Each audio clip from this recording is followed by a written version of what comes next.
Hello everybody, my name is James, and this is Blooming Life.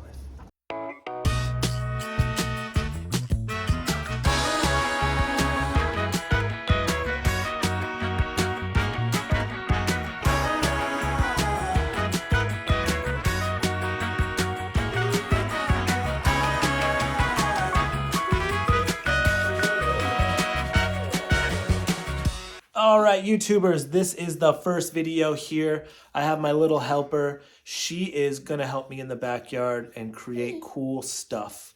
What do you think? And if you go on my channel, like and subscribe. Ooh, like and subscribe. And do the thumbs up. Thumbs up. On my channel, because I have a channel too. All right.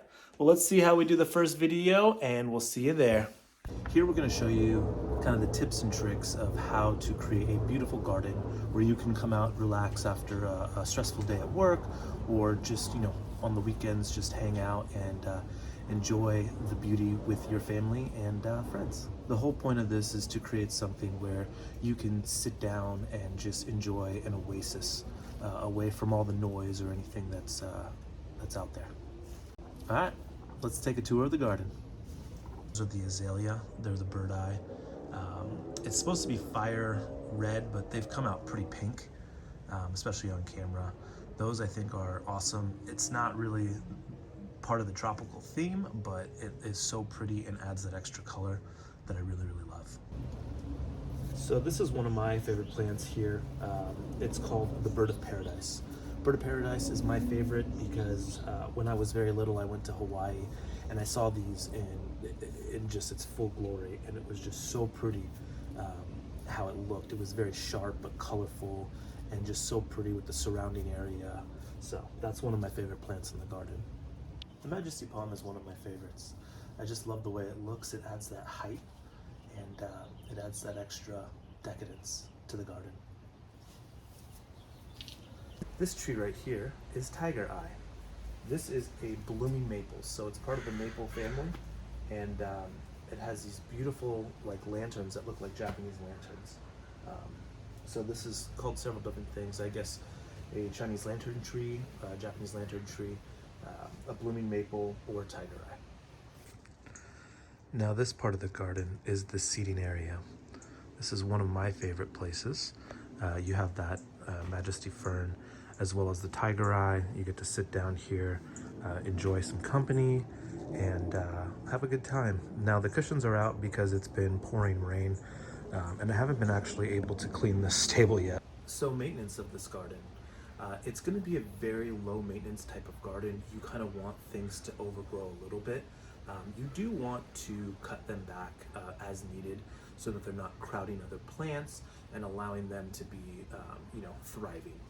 But pretty much we're gonna leave this how it is and just type of add to it. So you could also see that I have solar lights up here. These are the patio lights, and very up top here is the solar panel. So throughout the day that gets the sun and turns it into energy, and it's on a battery. At night it turns on and you have about, I think, 6 to 8 hours of light, so pretty cool.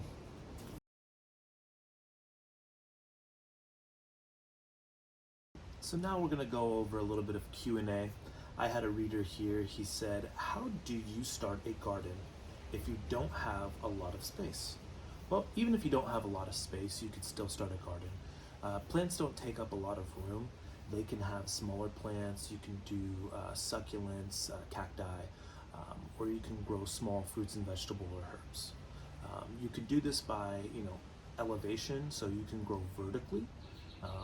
You could also have raised garden beds or garden beds that hang on the wall or by a window. So you can really enjoy your garden in a small amount of space.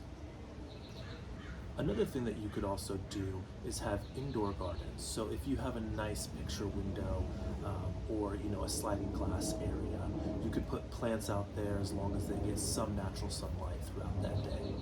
Another question we got was, how do I know if I'm overwatering my plants? Well, overwatering and underwatering both can be detrimental to plants and its life.